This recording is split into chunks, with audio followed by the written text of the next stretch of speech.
My wife went into hospital when she was pregnant with our son, and they admitted her 3 weeks before she was due because the baby was in an incorrect position. So she got put on bed rest, and then that left me with three girls. On the day that my wife was admitted, meals started showing up on our doorstep every night. Every night? Every night for 4 weeks. Wow. Because the church just rallied round us. Oh, Ben's on his own with the girls, we need to help him. And so literally every night food would arrive on our doorstep just around dinner time. Wow, that's amazing. Most of the time it was already cooked. That's amazing. So I could just plate it and give it to the kids. And I have never experienced anything like that anywhere else where there is that real sense of wanting to look after each other. And that's not exclusive to church. That's actually more about the culture of the island.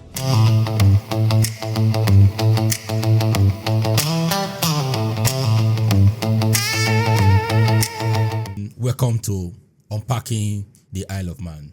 The podcast is about real people and real story about our beautiful island, Isle of Man. Today I have here with me Benjamin Holden, a senior marketing and sales professional and entrepreneur. Benjamin has over 15 years experience in commercial leadership, including 5 years as COO of a global oil trading business. He is also a founder of Bowmore Corporate, where the team structure large-scale collateral transfer facilities that help clients fund real estate projects. Please introduce yourself to us. Who is Benjamin? Yeah, so I would definitely agree. I sort of see myself as an entrepreneur. I am, so I just turned 40. I've lived on the Isle of Man now for 3.5 years. I would say very happily living on the Isle of Man. I have a beautiful wife. I have 4 children. Awesome. And I think a family man first and foremost. Also a businessman. Tell me about Bowmore, right? Yeah, so Bowmore like the whiskey. So we're a funding company. We help clients to arrange finance through a number of different routes, which include family offices and some different institutional lenders as well, specializing predominantly with real estate. It's the money business is good, and I've also got a number of other interests, business interests and investments that I hold, I think the Isle of Man has been very helpful in helping me to expand my my business portfolio and also my sort of day-to-day company. Okay, so you also have background in oil and gas. Yeah. Can you just tell us more about that as well? Yeah, sure. So during sort of 2019 until 2021, we had an oil and gas trading business. We had we were working with a number of the major trading houses, the likes of Gunvor, Trafigura, Glencore. We had relationships with all those guys. We also had our finance through Macquarie Bank in Australia, dealing with their offices in Singapore and London. And we were set up beautifully, but unfortunately, COVID hit. The oil price went negative. I don't know if you remember. It was minus $49 a barrel. Yes, that's true. And it just completely wiped our business out almost overnight. So we also were specializing in jet fuel, which no one was really flying for a couple years. So that's when I made the decision to move back into corporate finance. Which is sort of where I started my entrepreneurial journey back in 2015, 2016. I was involved. 2016 I started in corporate finance. Okay, so you moved to the Isle of Man about 18 years ago. 3.5. Okay, 18 and a half. That's about going to 19 years now. And when you moved in, you came in through job or something?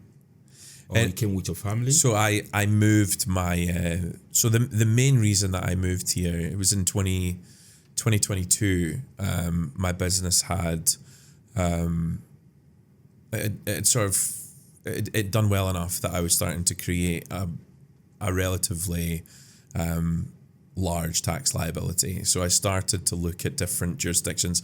Also, I thought that the political climate in the UK was not something that I necessarily wanted to be a part of. And I'd sort of become Stability. quite just very jaded with the UK and just a lot of the stuff that they were teaching in schools and stuff. And, you know, as a father of 4 children, I was 3 back then. My son was born here. I was just quite uncomfortable with bringing them up in that environment. So I started looking at different jurisdictions. I looked at Dubai and the UAE because we have, we've worked with some of the royal families over there, and I do actually quite like Abu Dhabi. Not a huge fan of Dubai, but I really like Abu Dhabi. Dhabi is calmer. A lot more calm, a lot more traditional as well. More traditional, yes. So I liked Abu Dhabi. I also looked at Cyprus.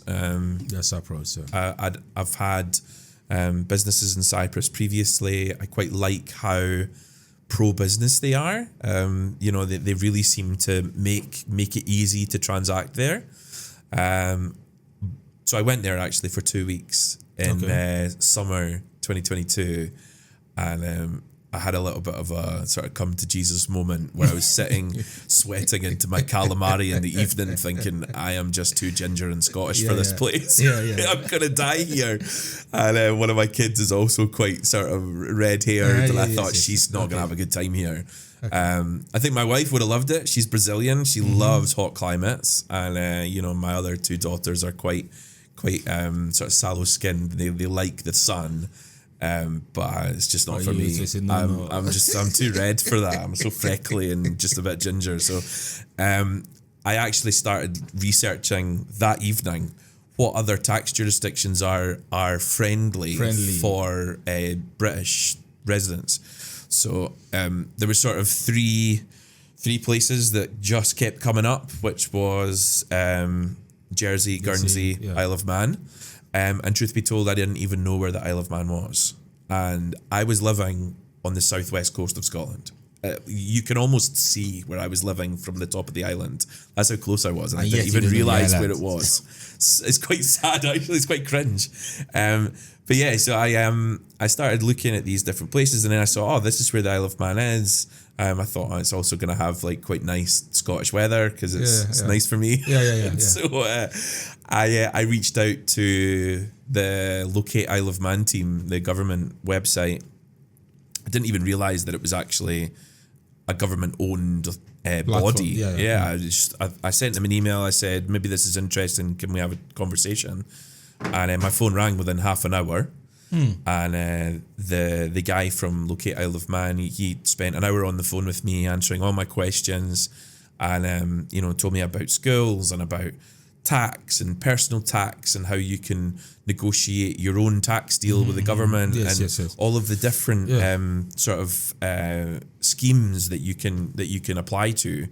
But he ended it with, Ben, I can tell you as much as you want on the phone, but he said you really have to come and see it and feel it and, just see what see if it speaks to you. Yes. And so I thought, okay, so I flew back from Cyprus, and 2 or 3 days later I came over for a week with no intention outside of, while I'm here, I'll just set up a company and maybe it's useful for me in the future. Yes. And I would say that within 10 minutes of stepping off the boat, because I came over as a foot passenger on the ferry, within 10 minutes of walking along Douglas Promenade, I knew I was going to live here.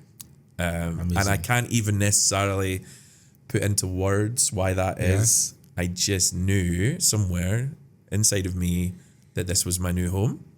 And then I thought, okay, now I'm going to have to try and sell this to my wife because she's a city girl and she actually doesn't want to live in the countryside. And so I thought, right, I need to, and she doesn't want to live in a cold place either. Like, it was hard enough living in Scotland. So I brought her and the kids back 2 weeks later for a holiday. Yeah. And we explored the island and we had a great time. It was a heat wave as well that week, which really worked in my favor. She was seeing it in the best possible light. Because obviously, I mean, we're an island in the Irish Sea. The wind and the rain in the winter can become, quite monotonous. But I would say it pales into insignificance when you realize the benefits of being here. And we just fell in love with the place. So we moved here 6 weeks later. Wow. We just got, sold up in Scotland, and we loaded our life into a lorry. And we came over here and, we've really never looked back. It's been one of the most positive moves that we've ever made for both business, lifestyle, family. It's the sort of place where, people ask what it's like. Yes. And I always say it's like going back in time, but in all the best ways. Yeah, I one thing I also find out is the personal touch from the government. You relating with the government as if you are relating with a private sector organization, where government pay attention to you, answer your questions. Especially if you got to do with your tax, you could go to the tax office, to meet with them with the tax office. Yeah. You explain your situation to them. Yeah. They get it solved for you. I won't get that in England. Not a chance. So the UK government is hidden behind Chinese walls that you're never meant to get around. You're never meant to know who it is on the other side of a platform. Whereas here, everyone is accessible. And can you imagine somebody spending an hour with you on phone and give you a reason why you should come to the island? A government office. Yeah, I know. It's so countercultural nowadays that just it would never happen in the UK. It would never happen. No. 1 hour try to convince you to come to the island. Yeah. And you were convinced. Okay, so were you able to meet with the person that called you? Yeah, he gave me a tour of the island. So it's a gentleman called Nick Presky. I would consider him a friend now. And he spent a whole day with me. He took me around the island, showed me all the different parts, all the main towns, and he gave me some advice on property. He gave me advice on schools. He gave me advice on, where I could have my offices. He was absolutely invaluable. So I would say Nick played a huge part in why it is that I decided to move and that I had the courage to come. And I do think that everything that he said I could get from the government, I got. You got it. So it's not like, there was some carrot on the end of the stick, which was never actually attainable. Everything that he said that I could benefit from, I did. Which again is rare for governments actually to be able to follow through on the promises that they make. So it's unbelievable. We got 40% of our initial first year startup costs back through the financial assistance scheme. I got key employee treatment, which was I basically got tax-free worldwide income on top of my salary. So I had to take a relatively large salary for an entrepreneur. I would say normally we like to take small salaries and dividends. I took a higher than average salary, and then all of my dividends, all my worldwide income was completely tax-free for 3 years. Wow, that's amazing. Which is that's amazing. Yeah, I mean, it's incredible. Yes. It's been a blessing. So you have now you own a corporate finance organization, and you're also big in property, right? Yes. Yeah. Can you tell us more about the Isle of Man and property business? Yeah. Especially property financing in Isle of Man. Sure. So we don't actually we don't have any clients on the island. All of the business that we do is international. We've never actually done any property on the island. It's specifically, our company is based here. I am based here, but our lenders are predominantly in the UAE. Okay. And we also have some corporate lenders in the UK. And then we have clients all over the world, from El Salvador to America to the UK, Switzerland, everywhere, Australia, Dubai. We've had a few clients there. So we are truly an international organization, but I don't think we would necessarily want to be domiciled anywhere other than the Isle of Man, yes. here. And a lot of that is because of the reputation that the island has. Yes. It's very much seen as a, as a sort of a safe and well-structured, regulated jurisdiction. So you have emphasized mentoring and coaching as a key accelerator for you. What did your mentor challenge you on? So I have a few mentors. I would say my sort of main mentor just now, the thing that he challenges me on a lot is actually purpose. So he'll ask me questions like, making money's great, but what's your family's purpose? What do you want to be known for? What legacy do you want to leave? And I think that has been very eye-opening for me, because I don't think people approach life like that. A lot of the time it's about, accumulating treasure. And, I've had a number of conversations in the last sort of 6 to 12 months where, my sort of theme throughout is I'm sort of falling out of love with trinkets. I think for a long time I was chasing trinkets and watches and cars and property and investments and all this stuff. And actually, I think what's more important is, what's my purpose? Why am I here? And what do I want to be known for? What legacy do I want to leave? And I think that for me, I think that's something that I am still wrestling with and trying to find. But what I am finding is that I am getting less and less enamored with, the fast cars and the trinkets and the jewelry and all the stuff that sort of traps you as a younger man. Yeah. And I would say that, now actually I'm more about what sort of a lifestyle do I want to have?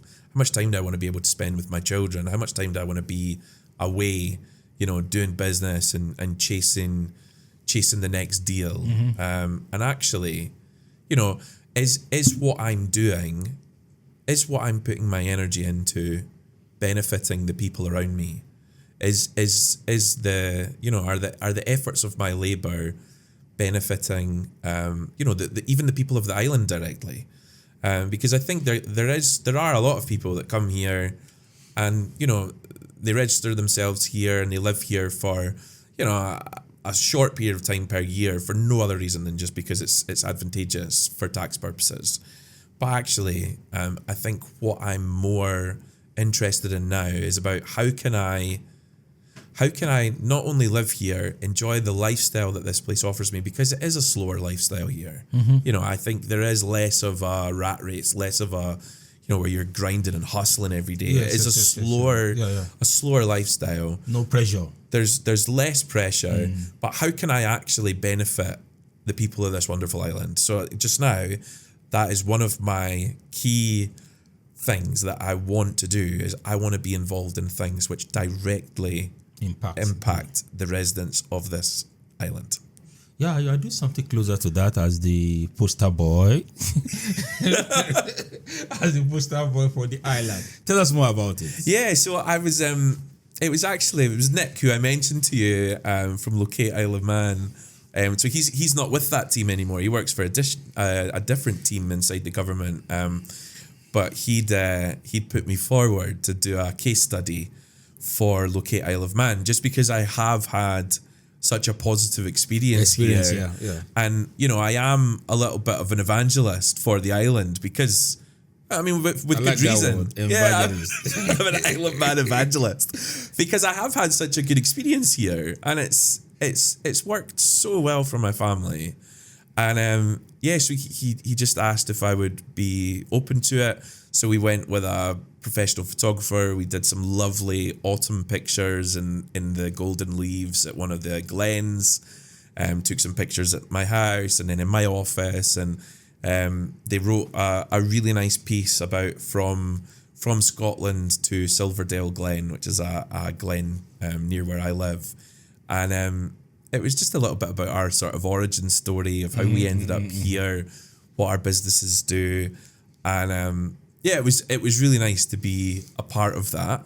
And I'd actually like to do more with Locate Isle of Man, because I just believe in this place, and I think that I like what it stands for, and I like what it's offered my family, and I think that other people need to hear about it.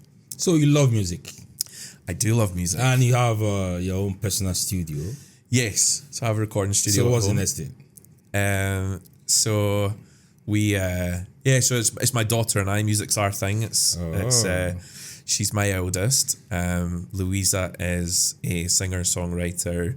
She plays any instrument well. She's a real gift. And do you play any instrument as well? I play guitar. This is my acoustic guitar, and a little bit of drums, but I would never put my hand up as a drummer, but I can hold a beat.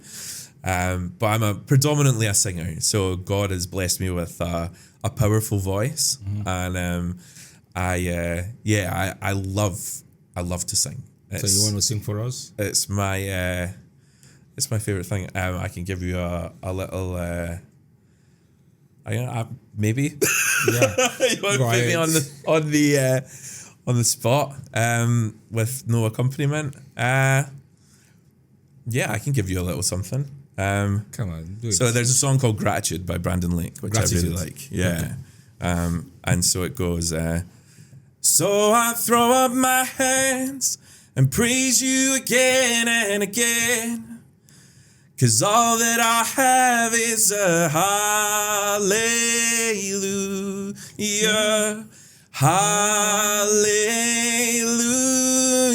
And I know it's not much, but I've nothing else fit for a king except for a heart singing hallelujah, hallelujah. That's captivating. So obviously you belong to the choir in the church. I guess you're the music leader as well. So I think church is a big reason why we ended up here as well. When we came here on holiday, we thought, maybe it would be nice to just see what local churches are around. So we my wife asked for some recommendations in a Facebook group. This whole island runs on Facebook. Yes. Randomly, you get everything on Facebook. I had to reactivate my account. Even till now, you get every information. You know? It's incredible. So I found my lost key via the Facebook group. Yeah. You lose your wallet, you'll find it on Facebook. Yeah. So we got a recommendation for a church on the island. And so we went along, and we found friends there. We found, I found a friend there who grew up in exactly the same part of Scotland as me. Our birthdays are a few weeks apart, and him and I became fast friends, and he was also able to answer a lot of my questions. On things to do with the island and schools and different things like that. So church has given us community and a lot of with that connection, family, extended family, and all that. So it's been really useful, and I would say it's been a real help.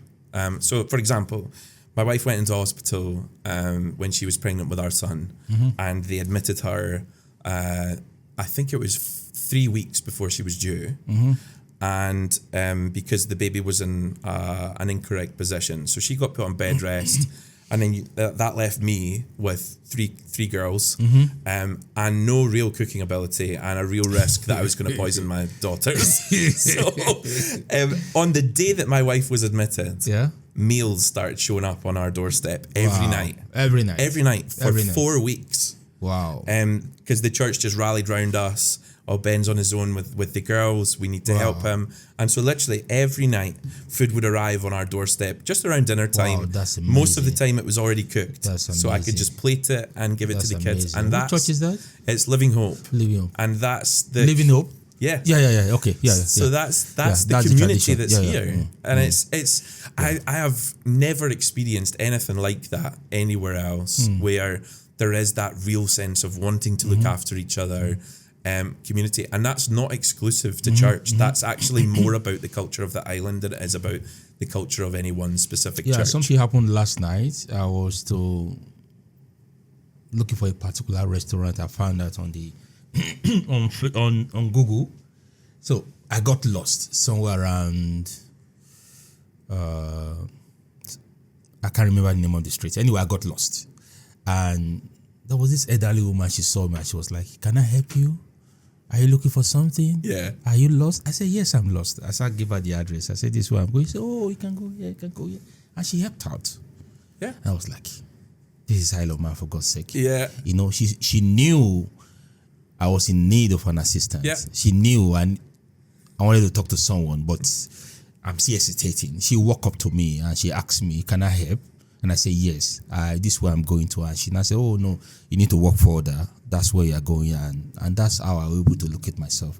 So I totally agree with you. I also remember when this office was open about 3 years ago. And whenever I'm around, I also watch it with Living Up. And I was able to reach out to the church. I contacted them and I was able to get somebody to come in who came in to pray and, of course, help us with the opening and all that. So Well done. I totally agree with the connection in terms of the church. I also totally agree with the community the church has been able to create over the years with the people that got connected with the church. So I agree with you. Now, if not Isle of Man, where else? For you? For me, so I would probably consider Guernsey. I think Jersey's too busy and super expensive, and I'm Scottish and I don't like spending money. So I would say Guernsey would be a consideration for sure. I think you get some of the same benefits as being here, but with nicer climate. It's a bit warmer. Obviously, it's sort of between England and France, so you're a bit more south, bit nicer climate. So I would say Guernsey would be a consideration. Potentially the UAE, but for me, I would rather, I think I would rather stay closer to. I still have family in Scotland and things like that, so I always want to be within, a couple hours travel by plane. Very important. Very important. So I would really say Guernsey. The nice thing about Guernsey as well is they don't have any VAT, so that's for business. That's nice. But other than that, I think that this is our forever home. I think this is where we are meant to be. So what do you think about the Unpacking Isle of Man podcast? I've enjoyed this. Our podcast, yeah. Yeah, this has been really fun. You made me sing, which I'm not entirely happy about, but You sing very well. You have a very beautiful voice. Thank you. Thank you It's very much. nothing compared to my girl. She's much more talented than I. I've really enjoyed it. I think you have a great interview style, and I think we've covered a lot in a very short period of time. Thank you. Hopefully there's been some value in here for the Yeah. listeners, Yeah. and hopefully they can hear, our hearts when we sort of talk about the island, and how closely we hold it to our hearts. Yeah. Thank you for being with us today. It's Thank you, a Victor. great privilege to have you with us. Thanks a Thank lot. you. Yeah. Cheers.